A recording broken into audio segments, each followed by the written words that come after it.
অলিপা ঘটনাটি আসলে একটি পুরোটাই তৈরি করা একটি নাটক এবং ষড়যন্ত্রমূলক নাটক। মানে শুধু নাটক নয়, তার একটি বিশেষণ আছে, সেটি একটি ষড়যন্ত্রমূলক নাটক।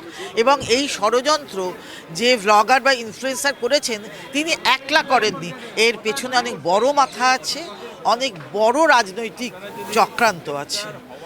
না হলে পরে এই কাজ হতে পারে না। এবং যে ভিডিও উনি করেছেন ওই ভিডিওতে ওটা ওখানে শেষ হয়ে যেত, কিন্তু তারপরে ভিডিওর পরে যখন থানায় গিয়ে এফআইআর করলেন এবং 299 ধারায় যখন ওই বেয়ারাকে ওয়েটারকে গ্রেফতার করা হলো, তো সেই তখন আমরা মানে একদম মানুষের কাছে সবার কাছে স্পষ্ট ষড়যন্ত্র ছিল। সেটুকু ছোটোখাটো ঠিক আছে, কোনো তদন্ত ছাড়া পুলিশের এই যে অতি সক্রিয়তা, এফআইআর করা মাত্র তাকে গ্রেফতার করা হলো এবং তাকে জেল হেফাজত করা হলো 3 দিনের জন্য।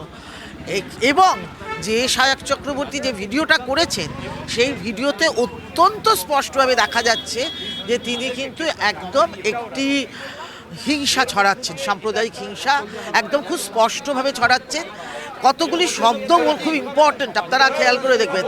আমি হিন্দু, আমি ব্রাহ্মণ, আমাকে গোমাতা খাইয়ে দিলে তোমার কি ধর্ম ভাই? মুসলমান, তাহলে তোমায় যদি শুয়োর খাওয়াই। এই বাক্যগুলো খুব বেছে বেছে নেওয়া হয়েছে।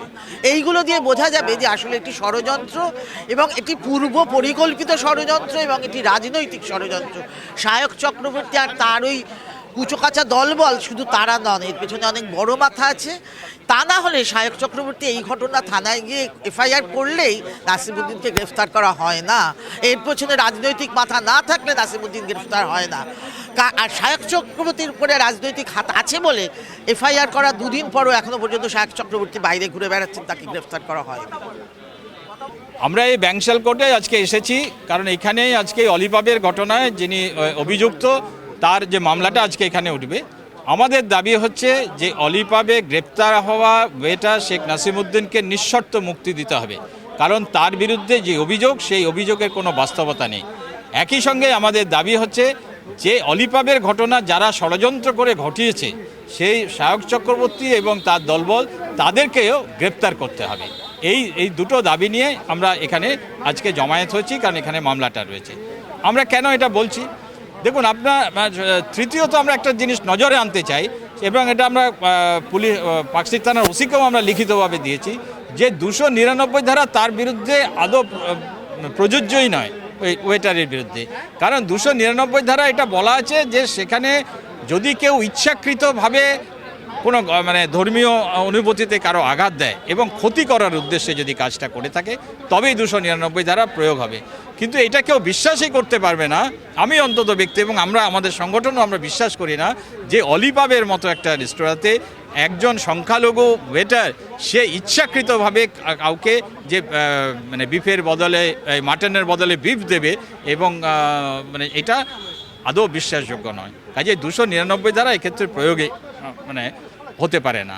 আমরা সেই সমস্ত বিষয়টা নিয়েই আমরা রাস্তায় নেমেছি যে এই যে কলকাতা পুলিশ কোথায় আমরা দেখতে পাচ্ছি সে অতি সক্রিয়। আমরা দেখলাম যে দরিদ্র সংখ্যালঘু ওয়েটার তার বিরুদ্ধে অভিযোগ পাওয়ার সঙ্গে সঙ্গে তাকে গ্রেপ্তার করে জেলে পুরে দিল। অন্যদিকে কোথাও সে নিষ্ক্রিয়, কোথায় নিষ্ক্রিয় যে যারা প্রভাবশালী, যারা ধর্মীয়ভাবে যারা সংখ্যাগুরু এবং যার সাবর্ণ, যার যার টাইটেল হচ্ছে চক্রবর্তী, এই যে মানে অবস্থান, এই যে রাজনৈতিক অবস্থান কলকাতা পুলিশ নিচ্ছে, এটার বিরুদ্ধেও আমাদের প্রতিবাদ। আমরা মনে করি যে পুলিশের কাজ হচ্ছে আইন রক্ষা করা, সে প্রভাব দেখে, সামাজিক প্রভাব দেখে বা কে কোন ধর্মের মানুষ সেটা দেখে তাকে গ্রেপ্তার করা বা না করা, এটা পুলিশের কাজ নয়। আমরা পুলিশের এই অন্যায় কাজেরও প্রতিবাদ জানাচ্ছি এই মিছিলের মাধ্যমে। আমরা দাবি করেছি এবং লিখিতভাবে আমরা আমাদের একজন পাকশি থানায় এফআইআর দিয়েছে ফরিদুল ইসলাম সায়কের বিরুদ্ধে, তাকে গ্রেপ্তার করার দাবিতে। আমরা লিখিতভাবে যে ডেপুটেশন দিয়েছি সেখানেও আমরা এটা দাবি করেছি কলকাতা পুলিশের কাছে যে সায়ক এবং তার টিমকে অবিলম্বে গ্রেপ্তার করতে হবে। আমরা এটাও দাবি করছি যে এই ঘটনার পেছনে একটা বৃহত্তর ষড়যন্ত্র রয়েছে, সায়ক একা নয়, এর পেছনে কোনো একটা শক্তি কাজ করেছে যারা ষড়যন্ত্রটা করেছে। সেই বৃহত্তর ষড়যন্ত্র খুঁজে তাদেরকেও গ্রেপ্তার করুক, তাদের বিরুদ্ধে ব্যবস্থা নেন, এই দাবি আমরা করছি। আমরা শুধুমাত্র ওয়েটারের মুক্তি নয়, একই সঙ্গে যারা ষড়যন্ত্র করেছে সেই সায়ক চক্রবর্তী এবং এদেরকে গ্রেপ্তারের দাবিও আমরা করছি।